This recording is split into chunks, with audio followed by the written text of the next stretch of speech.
Hi friends, आपका एक बार फिर से स्वागत है मेरे इस खास चैनल पर, जहां पे आपको हर चीज़ों के बारे में जानकारी मिलती है, खास करके एजुकेशनल, मोटिवेशनल एंड और ढेर सारा बहुत कुछ।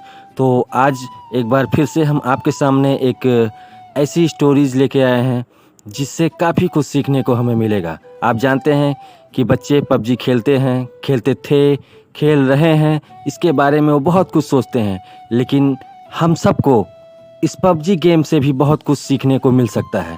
आजकल इस गेम की लत ऐसी लग चुकी है कि बैन होने के बाद भी इसे कहीं ना कहीं से लोग लेकर खेल ही रहे हैं। तो हम बच्चे बड़ों सबको ये सीखना चाहिए कि पबजी गेम हमें क्या क्या जीवन में करना सिखाती है। तो आइए शुरू करते हैं। 10 पॉइंट ऐसे हैं जो पबजी गेम से हम सीख सकते हैं। फर्स्ट है, हमेशा प्लानिंग बनाकर खेलें। पबजी गेम से सबसे पहले आपको सीखने को मिलता है कि जीवन में हमेशा प्लानिंग बनाकर काम करें। जब भी आप प्लेन से ज़मीन पर उतरते हैं, उसके बाद एक सर्कल बनता है। वो सर्कल धीरे धीरे छोटा होता जाता है और आपको उस सर्कल के अंदर रहकर खेलना होता है। लेकिन कई लोग बिना प्लानिंग करके सर्कल से बहुत दूर उतर जाते हैं और उसके बाद वहीं पर एक दूसरे को मारते रहते हैं और उसके बाद वो ब्लू जोन में आकर खुद ही मर जाते हैं और गेम को कंप्लीट नहीं कर पाते। तो हमारी ज़िंदगी में भी यही होता है, हम लक्ष्य कुछ और बनाते हैं, काम के चक्कर में किसी और काम को ले लेते हैं। इसलिए हमेशा याद रखिए, अपनी सर्कल की ओर ध्यान दीजिए और आगे बढ़ते रहिए। दूसरी जो चीज़ है हम सीख सकते हैं पबजी से, भेड़ चाल ना चलें। भेड़ चाल का मतलब क्या हुआ? दूसरी चीज़ हमें सीखनी चाहिए कि भेड़ चाल ना चलें। जब भी हम प्लेन से उतरते हैं तो बहुत सारे लोग ऐसी जगह पर उतरते हैं जहाँ पर प्लेन से बहुत सारे लोग उतर रहे हैं। इसका मतलब हम भेड़ चाल चलते हैं और भीड़ का एक हिस्सा बनकर रह जाते हैं और फिर ज़्यादा देर तक सरवाइव हम नहीं कर पाते। हमारी असल ज़िंदगी में भी यही होता है। हम सफल लोगों को देखते हैं कि वो क्या कर रहे हैं, उन्हीं के जैसे करने की, उन्हीं के जैसे बनने की पूरी कोशिश करते हैं और अपनी पसंद और नापसंद को एक साइड में रखकर दूसरी कुछ चीज़ें नहीं सोच सकते। इसलिए हम हमेशा भीड़ का हिस्सा बनकर रह पाते हैं। हमें फॉलो करने चाहिए रूल्स, अच्छे लोगों की बातें सुननी चाहिए, लेकिन बिल्कुल उन्हीं के तरीके से करेंगे तो वो कॉपी एंड पेस्ट होता है फ्रेंड्स। तीसरी चीज़ क्या हम सीखने को मिल सकती है हमको, अपने साथ ज़रूरी सामान को ही रखें। अगली सीख जो हमें पबजी से सीखने को मिल रही है, इसमें जीवन में हमेशा ज़रूरी सामान को ही साथ में रखने के लिए ज्ञान मिलता है। जब भी प्लेन से उतरते हैं, कई लोगों को आपने देखा होगा कि सिर्फ वो सामान इकट्ठा करने में लग जाते हैं। जो भी चीज़ उन्हें सामने दिखती है वो उसे फटाफट उठाने लगते हैं। वो ये नहीं देखते कौन सी चीज़ ज़रूरी है और कौन सी चीज़ ज़रूरी नहीं है। कभी कभी तो लोग ऐसा भी करते हैं कि बंदूक कोई और उठा लिया और गोली कोई और उठा ली, जो उसमें लगने ही नहीं वाली। आप इसी बात को अपनी ज़िंदगी से कनेक्ट कीजिए अगर, तो दिन भर आप बहुत सारी वीडियोज़ देखते हैं, बहुत सारी बुक्स पढ़ते हैं, क्लासेस में जाते हैं, बहुत सारी चीज़ें सुनते हैं जो आपके लक्ष्य से बिल्कुल रिलेटेड नहीं है। तो उन चीज़ों पे हमें समय क्यों वेस्ट करना।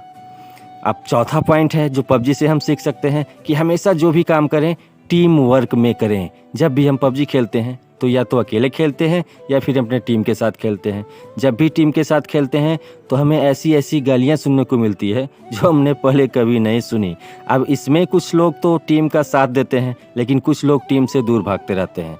कुछ लोग तो ऐसे भी होते हैं जो अपनी टीम के बंदों को दूर से बैठकर मरता हुआ ठा ठा ठा देखते हैं और उसे रिवाइव भी नहीं देते। ऐसी टीम ज़्यादा देर तक टिक नहीं सकती, तो यूनिटी के साथ नहीं खेलती वो टीम कभी नहीं जीत सकती। जैसे पबजी में यूनिटी का बहुत ज़्यादा इंपॉर्टेंस है, वैसे ही हमारे जीवन में भी टीम वर्क और यूनिटी का होना बहुत ही ज़रूरी है। पांचवी चीज़ हम पबजी से क्या सीख सकते हैं, कमज़ोर व्यक्ति को साथ लेकर चलें, क्योंकि कमज़ोर व्यक्ति बुरे वक्त में हमारा साथ देता है। तो हमारे साथ ऐसा कोई ना कोई व्यक्ति ज़रूर जुड़ जाता है जो नया होता है या जिसे ज़्यादा खेलना नहीं आता, लेकिन हम उसका मजाक उड़ाते हैं। कभी कभी तो ऐसा भी होता है कि यदि आप 3 लोग खेल रहे हैं और 2 व्यक्ति वाली कोई कार मिली तो 2 व्यक्ति बैठकर उस पर निकल लेते हैं और व्यक्ति को पीछे छोड़ देते हैं। ना तो आपको पबजी गेम में ऐसा करना चाहिए, ना तो अपनी लाइफ में ऐसा होने देना चाहिए। ना हो ना करें। 6 पॉइंट्स है आपके पास, जो है उसमें बेहतर परफॉर्म करें। खेलने के लिए सामने वाले के पास बंदूक होती है लेकिन वो पूरे टाइम 6x या 8x स्कोप ढूंढते रहते हैं। उनके पास स्कैरियल गन होती है लेकिन वो पूरे टाइम M416 गन ढूंढते रहते हैं। और जब वो बहुत सारा सामान इकट्ठा कर लेता है तो सामने से एक ऐसा व्यक्ति आता है जो उसे छोटी सी गन से मारकर चला जाता है और उसका सारा इकट्ठा किया हुआ सामान लूट कर ले जाता है। इसलिए इस सीख को हमेशा याद रखिए, जो आपके खेल में भी काम आएगा और आपके जीवन में भी काम आएगा, कि ज़्यादा साधन जुटाने की अपेक्षा जो आपके पास है उसमें बेहतर परफॉर्म करने की कोशिश करें। 7 पॉइंट्स क्या है? हमेशा अपने आप को रिचार्ज करते रहें। अगली सीख जो आपके लिए बहुत ही ज़्यादा ज़रूरी है कि हमें हमेशा अपने आप को रिचार्ज करते रहना चाहिए, हमेशा एनर्जेटिक बने रहना चाहिए। आप सभी को बहुत अच्छे से पता होगा कि पबजी गेम में हेल्थ और ड्रिंक्स का कितना ज़्यादा इम्पॉर्टेंट है। समय समय पर यदि आप अपने आप को ड्रिंक नहीं पिलाएंगे, बैंडेज नहीं लगाएंगे तो आप बहुत ही जल्दी मर जाते हैं। ठीक इसी प्रकार से हमारा जीवन भी होता है। हमें सिर्फ काम ही नहीं करते रहना चाहिए, समय समय पर अपने आप को रिचार्ज भी करते रहना है। 8वां पॉइंट है, शत्रु को कमज़ोर ना समझें। अगली बहुत बड़ी सीख जो पबजी गेम हमें देती है कि शत्रु को कभी कमज़ोर ना समझें।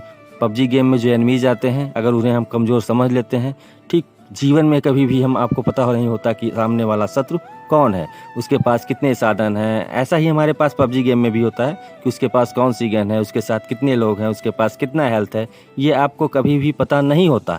इसलिए आप दबंग बन के उसके सामने छाती चौड़ी करके खड़े मत होइए, क्योंकि कई बार ऐसा भी होता है कि एक नया खिलाड़ी आया, प्रो खिलाड़ी को मार के भी चला जाता है। कई बार हमारे जीवन में ऐसा भी होता है, हम अपने कंपटीटर को अपने से कमज़ोर मान लेते हैं, जो कि हमारे हार का बहुत बड़ा कारण बन जाता है। इसलिए आप कभी भी शत्रु को कमज़ोर ना समझें।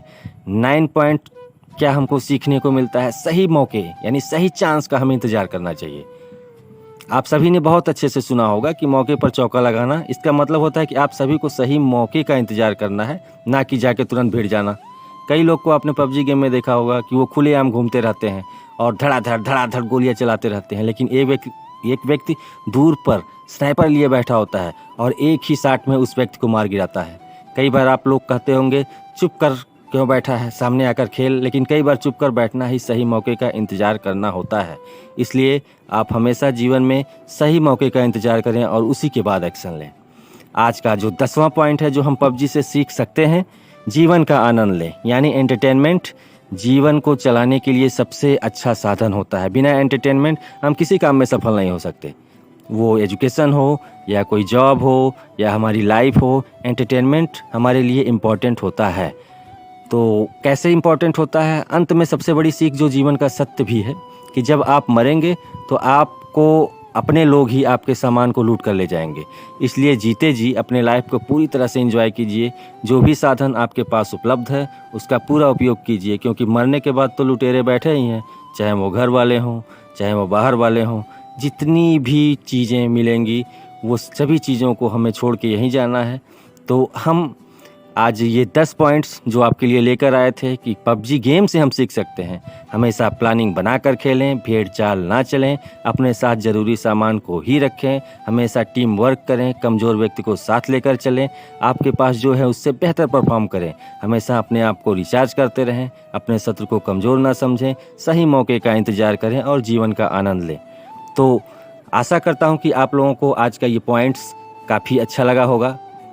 अगर आपसे सुनने में कोई पॉइंट्स भूल रहा हो तो एक बार फिर रिवाइव करके आप देख सकते हैं। और आशा है कि आप हमारे वीडियो को पसंद करेंगे, हमारे चैनल को यूं ही सपोर्ट करते रहेंगे। धन्यवाद। आप सबको एक बार फिर से दिल से प्रणाम। Thank you. Have a nice day.